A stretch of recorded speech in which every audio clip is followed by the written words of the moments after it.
Dr. Robert Bullard actually found that race is more of an indicator than socioeconomic status on the proximity of someone's home to a hazardous waste facility. So literally, if you are Black or Latino, you have a higher chance of living near hazardous waste and ingesting and inhaling chemicals and poisons and pollutants, thus leading to you getting sick and having really crazy health issues because of your race.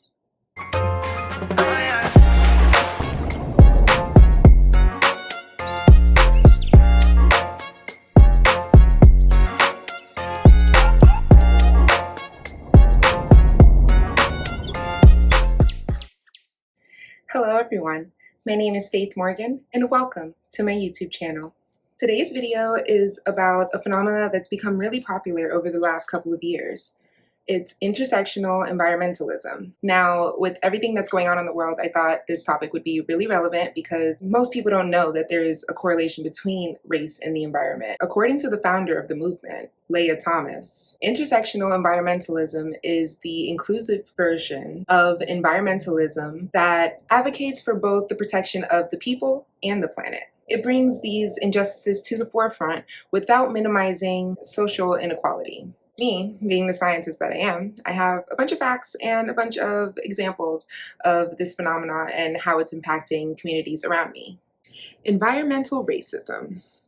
This is a term that's used to describe how people of color are burdened with health hazards through policies and practices that force them to live disproportionately closer to multiple sources of toxic waste. These pollutants were actually named definite carcinogens and have been linked to multiple serious health issues such as asthma, high blood pressure, and low birth weight in infants. There's no coincidence that people of color are experiencing these illnesses at a disproportionate rate. And to take it a step further, historically, in the beginning of the 20th century, there were zoning ordinances that were in place to separate land use and to protect the health of the public.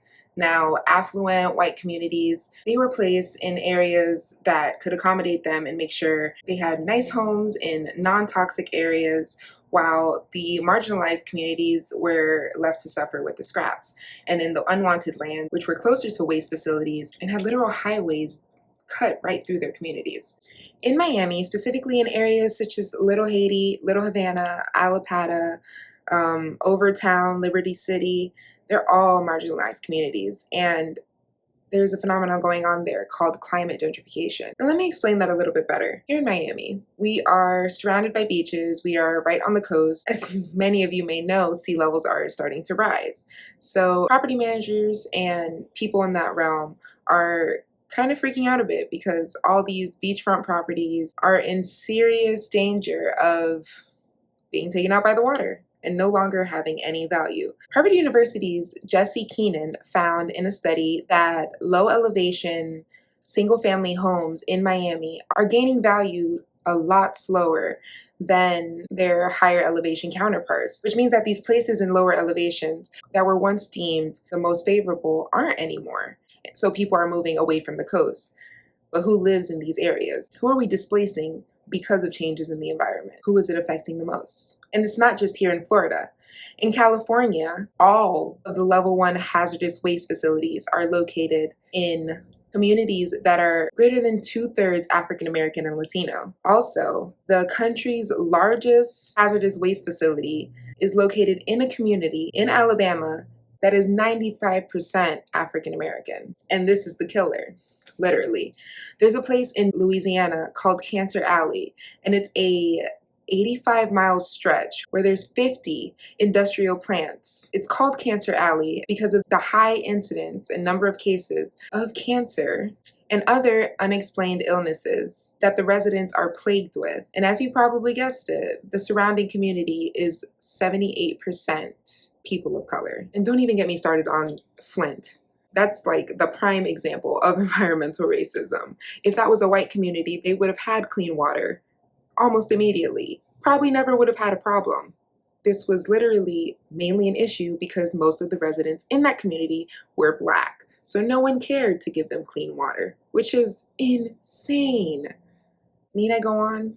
I say all of that to say this. People of color should care about the environment because it affects us in ways that it's not affecting the white people that are on the forefront of the environmentalism movement. So it's important that we do our research and we're aware of these systems that are impacting us so disproportionately.